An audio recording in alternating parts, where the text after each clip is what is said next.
are Baking with Success with me, Chef Gail Sokol. Welcome. Today we're going to be making cream puff swans, and this is a pastry that actually looks like little swans. They're filled with whipped cream, and the dough is called cream puff paste, or pâte à choux in French, and there's only 4 ingredients. Super easy. The 4 ingredients are 1 cup of water, 1/2 cup of butter or 1 stick, 1 cup of all-purpose flour, and 4 large eggs. That's it. So I've put my 1 cup of water and my 1 stick of butter into my saucepan right over the stove, and I'm bringing it to a boil. And you can see it's a rolling boil. And then I'm going to take my 1 cup of flour and I'm going to dump it in. I'm going to mix it until it looks like somebody made a mistake, and this doesn't look right, but it's not a mistake. This is exactly what it's supposed to look like, sort of like mashed potatoes. And you keep it cooking because you want to cook the starchy taste out of the flour. Keep it moving for about a minute. When it's been cooking for about a minute, you can take it off the heat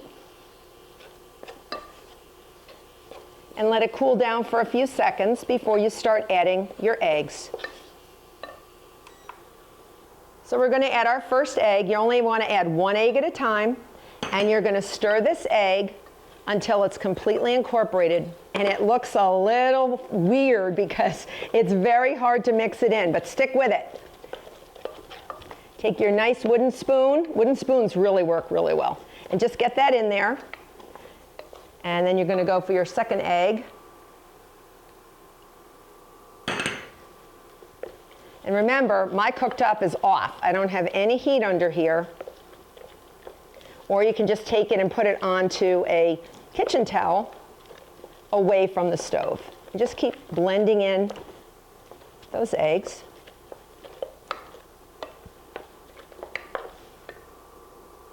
And if you notice, there's no leavening agent in here.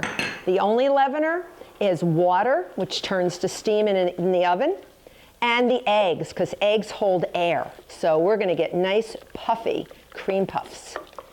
So keep mixing.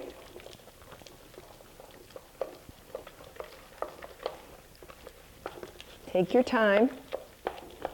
Add your last egg, and that's your batter.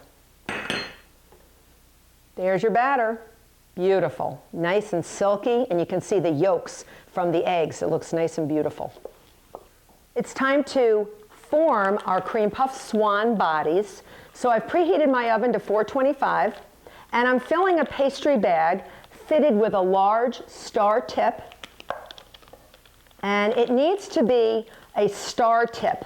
And you'll see why, because we want to have defined swan wings, because swans have these beautiful wings. So you're going to squeeze it till it comes out the other end. And watch what I'm doing. I'm going to form like an S shape. I'm sort of going to be doing a very casual S shape. So now we're ready to pipe. You're going to come down 90 degrees from your sheet pan, which is covered with parchment paper, and you're going to squeeze. This is part of your body, and then you're going to flip it up and then release it. And that's actually going to be your swan back, the back feathers. And then you're going to do it again. You're going to squeeze down, pull up, and then release. Squeeze, pull up, and release. And you're going to do these about an inch, inch and a half apart, all the way down on your sheet pan. And you can make these as big as you want or as small as you want. I've even made swan babies. And just keep pulling and just keep doing that till you fill your sheet pan. You're going to preheat your oven to 425 degrees. It starts with a hot oven because remember, steam is the leavening agent here. After 15 minutes, you're going to turn your temperature down to 350 degrees and continue baking for another 15 minutes. The swan bodies should be nice and brown, they should be puffy, and they should get firm.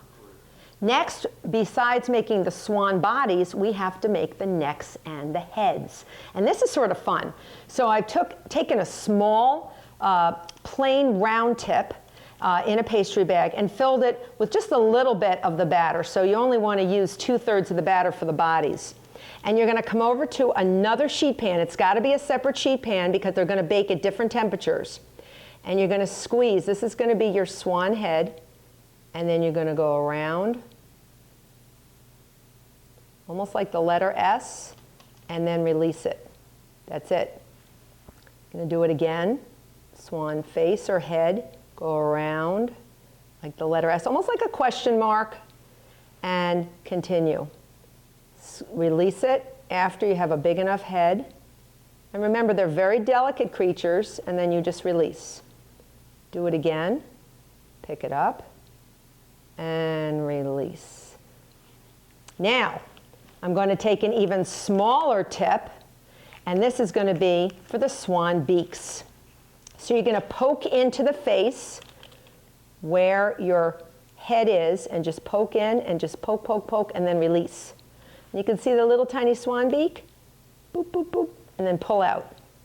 Do it again, and then pull out, and do that. Boop, boop, boop, pull out. And there you have it. These are going to bake at 375 degrees for between 8 and 10 minutes. You don't want them to color too much, but they should get light brown, but they should not look like they've been in Florida too long. You don't want them to burn. The next thing we're going to do is make our whipped cream as our cream puff swans are baking. And I like to stabilize the whipped cream so it doesn't weep and get all watery before we're ready to actually serve our cream puff swans. So I'm going to start with unflavored gelatin, which you can see is very crystalline and it's very hard and crunchy. So we need to bloom it. And that means we're going to add a little water to it, and it has to be cold liquid. And I'll show you what it looks like when it's bloomed.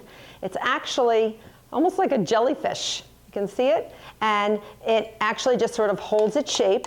And then we're going to melt it down. So this is some hot water. I'm going to put it in some hot water and just let it sit here, and it will become liquefied. In the meantime, I'm going to take 1.5 cups of heavy cream, and it should be nice and cold, and we're going to put it into an electric mixer attached with the whip attachment. And we're going to add this liquefied gelatin towards the end, but we really want to make sure it's not too hot. If it's too hot, it'll prevent our whipped cream from beating up. My whipped cream has been beating for about a minute or so on high speed. And just so you can see it, I've slowed it down as it got a little thicker, and now I'm adding 3/4 cup of confectioner's sugar. And you can add it all at once.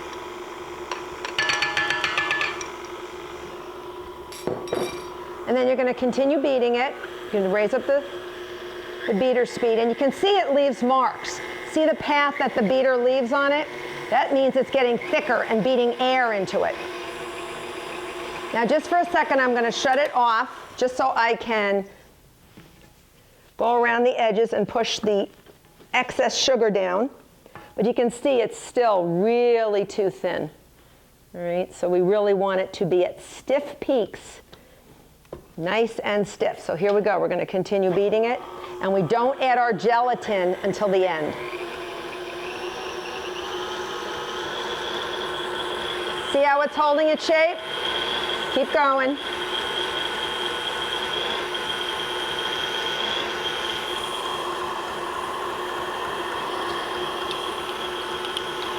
Okay, now we're ready for our gelatin. Our gelatin has melted down, and I'm just going to add it quickly. And we're just going to make sure we beat it till it's nice and thick. Going to add a teaspoon of vanilla. And there you have whipped cream. That's it. And I'll show you how beautiful. Look at that. Delicious. Once our cream puff swans are cold and cooled, you know, the room temperature, they don't have to be cold, and our whipped cream is done, you're going to slice them lengthwise, all right, from the tail end, and they will become apparent of what they're going to look like in a little while. So don't worry, because it looks a little obscure right now. We're going to take this off, and you can see this egginess. This is the egg protein that baked inside the oven. And you're just going to gently remove that without making a hole. Just dump out as much as you can, put it aside. It's yummy snacking, I will tell you that right now. It just gives a little more room for the whipped cream. Now that's your bottom of your swan. You're going to leave that bottom alone. And this top, you're going to cut lengthwise to create 2 wings. And you're going to do it very carefully with a very, very sharp knife.